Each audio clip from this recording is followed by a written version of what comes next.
क्या कोई alien civilisation इंसानों से संपर्क करने की कोशिश कर रही है? क्योंकि कहीं दूर स्पेस की खामोश गहराइयों में कुछ है जो हर 6.5 घंटे बाद पृथ्वी की ओर रेडियो सिग्नल भेज रहा है। शायद कोई प्लैनेट है जो ये जान चुका है कि पृथ्वी पर एक इंटेलिजेंट लाइफ मौजूद है। एक बार जरा इन चार्ट्स को देखिए जो उसी रेडियो सिग्नल्स के हैं जो लगातार हर 6.5 घंटे में पृथ्वी की ओर भेजा जा रहा है। तो जनवरी 2024 में वेस्टर्न ऑस्ट्रेलिया के ASKAP रेडियो टेलीस्कोप्स ने कुछ रहस्य भरे रेडियो सिग्नल्स रिकॉर्ड किए, जिन रेडियो सिग्नल्स के चार्ट्स अभी आप स्क्रीन पर देख सकते हैं, जो काफी अजीब है क्योंकि ये सिग्नल किसी भी नोन कॉस्मिक ऑब्जेक्ट से मैच नहीं करते। ये सिग्नल्स इतने स्लो है कि वैज्ञानिक साफ कहते हैं कि या तो ये कोई ऐसा रहस्यमयी ऑब्जेक्ट है जो अभी तक हमने ब्रह्मांड में डिस्कवर नहीं किया है, या फिर सिंपली ये पहला एलियन सिग्नल है जो हमें किसी और इंटेलिजेंट लाइफ ने भेजा है।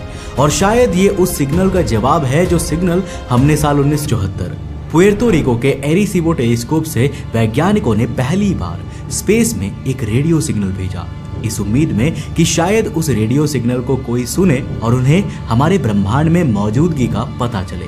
ये मैसेज भेजा गया था सीधा मेसियर 13 नाम के स्टार क्लस्टर की तरफ, जो पृथ्वी से 25,000 लाइट ईयर्स दूर है। मैसेज में सिंपल बाइनरी कोड था, सिर्फ 0 और 1 का, लेकिन जब इसे सही तरीके से पढ़ा जाए तो उसमें दिखाई देते हैं कि इंसान कौन है। इसमें नंबर्स थे, डीएनए की जानकारी थी, एक इंसान का शेप, हमारे प्लैनेट सिस्टम की जगह और खुद एरिसीबो टेलीस्कोप की फोटो जैसी एक इमेज थी। अब हमें कभी भी नहीं लगा था कि इस इमेज का कभी कोई जवाब हमें किसी दूसरी एलियन सिविलाइजेशन से मिलेगा, पर शायद हम गलत थे, क्योंकि कुछ समय से पृथ्वी पर भी कुछ वैसे ही अजीब रेडियो सिग्नल्स आ रहे हैं, जैसे कोई जानबूझकर पृथ्वी को टारगेट करके ये सिग्नल भेज रहा हो और चाहता हो कि हम भी उसका जवाब दें। साल 2024 ये है वेस्टर्न ऑस्ट्रेलिया का दूर दराज वाला सुनसान इलाका, जिसके बीचों बीच कुछ अजीब सी डिशेस आसमान की तरफ झुकी हुई खड़ी है।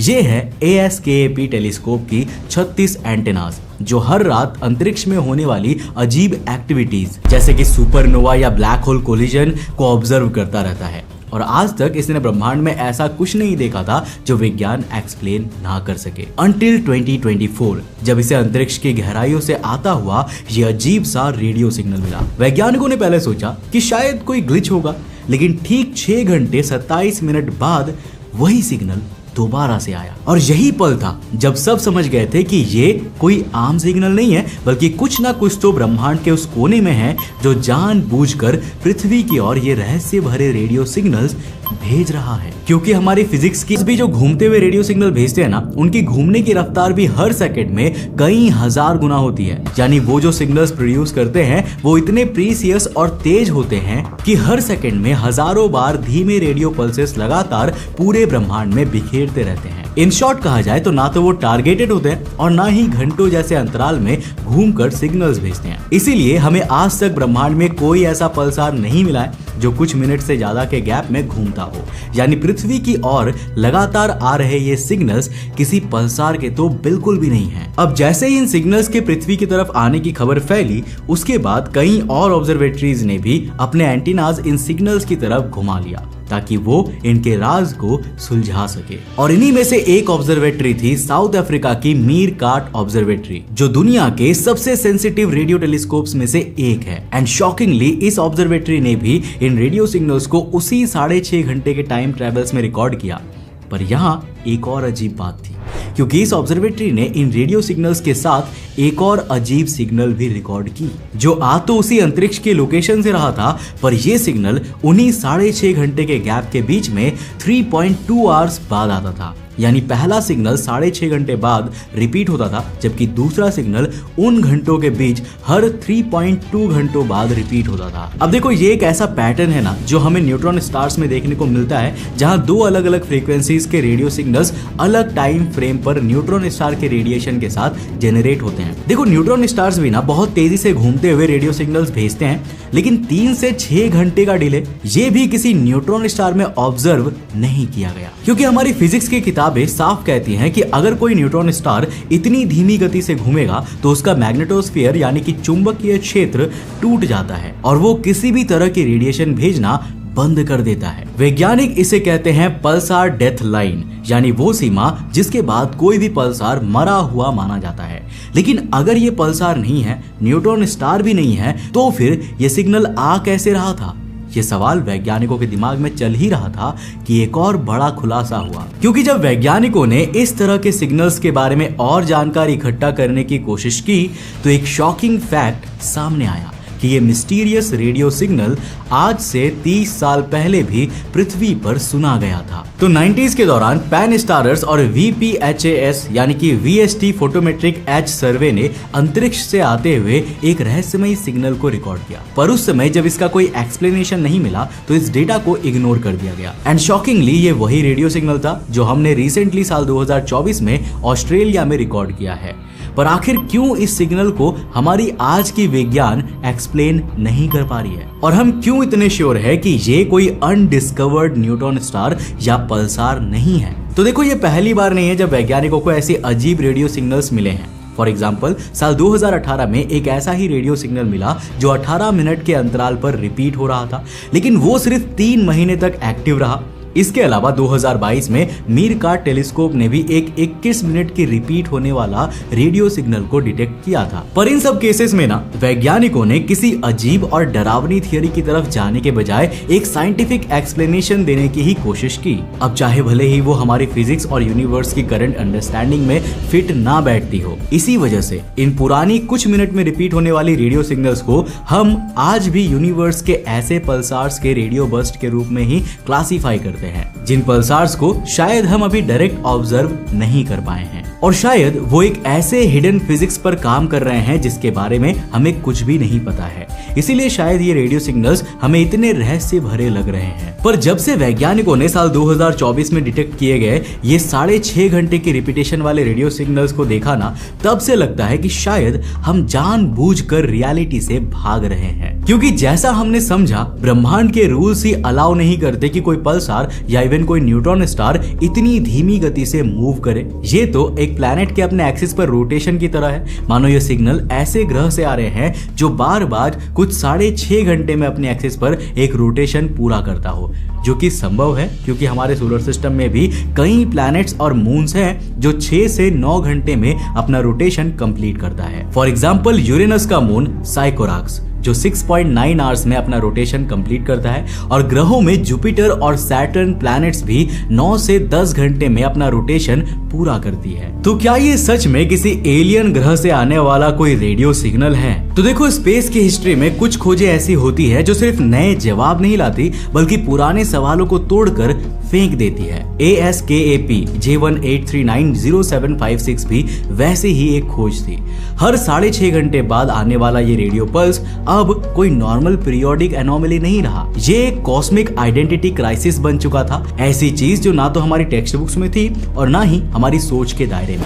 अब पूरी साइंटिफिक कम्युनिटी बस एक ही सवाल पर अटक गई थी, आखिर ये है क्या? वेल, सोच तो यही है कि अभी भी वैज्ञानिक इस सिग्नल के रहस्य को सुलझा नहीं पाए हैं, लेकिन फिर भी कुछ अलग अलग थियरीज है जो साइंटिफिक एंगल से लेकर इस सिग्नल के एलियन एंगल तक सब कुछ एक्सप्लोर करती है। जिसमें सबसे पहली थियरी कहती है कि शायद ये अभी तक ब्रह्मांड में इंसानों द्वारा खोजा गया अल्ट्रा लॉन्ग पीरियड मैग्नेटार हो सकता है। ये मैग्नेटार्स न्यूट्रॉन स्टार की सबसे हिंसक प्रजाति मानी जाती है। इनके मैग्नेटिक फील्ड्स इतने शक्तिशाली होते हैं कि ये आयरन एटम्स तक को मोड़ सकते हैं, स्पेस टाइम को झुका सकते हैं और गामा रे बर्स्ट से पूरे स्टार सिस्टम तक को तबाह कर सकते हैं। एंड थियोरेटिकली ये इस तरह के long repetitive radio signals generate कर सकते हैं। शायद हम ऐसे ही किसी मैग्नेटार के रेडियो बर्स्ट को रिकॉर्ड कर रहे हैं, लेकिन इस एक्सप्लेनेशन में एक बहुत बड़ी कमी है, क्योंकि मैग्नेटार्स के बारे में एक बात तय मानी जाती है कि उनकी एक्टिविटी शॉर्ट लिव्ड होती है। वो कुछ सालों या दशकों तक ही एक्टिव रहते हैं, फिर उनकी magnetic fields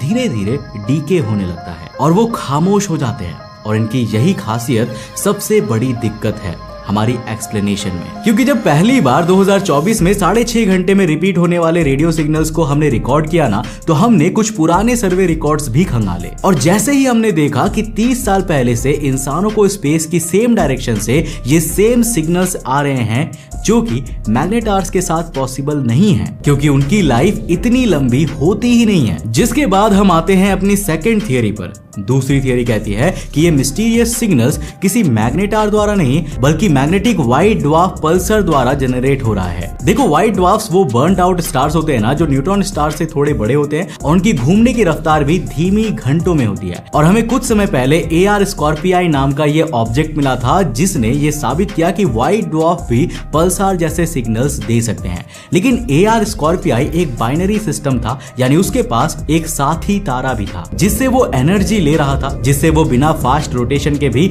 energetic radio pulses हर रोटेशन में जनरेट कर पा रहा था। लेकिन J18390756 यानी जो ऑब्जेक्ट ये मिस्टीरियस 6.5 घंटे पल्स वाले सिग्नल्स जनरेट कर रहा है वो अकेला है। यानी अगर ये सच में एक आइसोलेटेड व्हाइट ड्वार्फ है तो ये पहला ऐसा ऑब्जेक्ट होगा जो खुद ब खुद पल्सार की तरह बिहेव कर रहा है और एक व्हाइट ड्वार्फ होने के बावजूद बिना किसी साथी के इतने एनर्जेटिक रेडियो बर्स्ट निकाल रहा है। और अगर ये सच हुआ तो ये इस तरह की पहली ऑब्जर्वेशन होगी। पर पहले हमें वेरीफाई करना होगा कि ये एक व्हाइट ड्वार्फ ही है, जो कि अभी तक क्लियर नहीं है। इसीलिए अब हम आते हैं हमारे तीसरे और सबसे डरावने एक्सप्लेनेशन पर, एलियन सिविलाइजेशन का सिग्नल। तो देखो, अब तक जो भी थियरी सामने आई ना, वो किसी स्टार के कोलैप्स, न्यूट्रॉन कोर या मैग्नेटिक पल्स की बातें कर रही थी। लेकिन एक थियरी है जो बाकी सबसे अलग है और शायद सबसे ज्यादा डरावनी भी। सोचो, क्या ये मुमकिन है कि ये सिग्नल किसी एलियन सिविलाइजेशन की तरफ से भेजा गया हो और वो भी डायरेक्टली अर्थ की तरफ किसी मकसद के साथ। देखो, हमारा स्पेस बहुत बड़ा है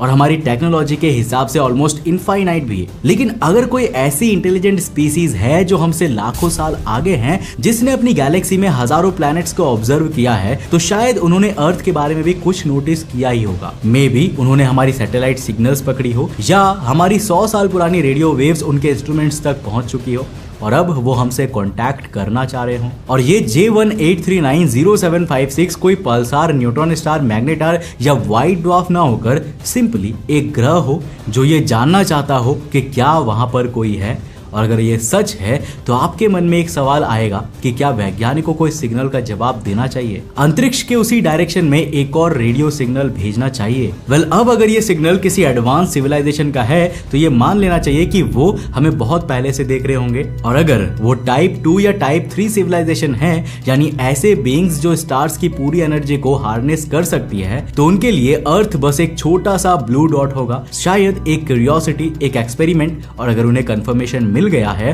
कि अर्थ पर इंटेलिजेंट लाइफ है, वो अर्थ को डायरेक्टली ऑब्जर्व करने हमारे पास जरूर आएंगे।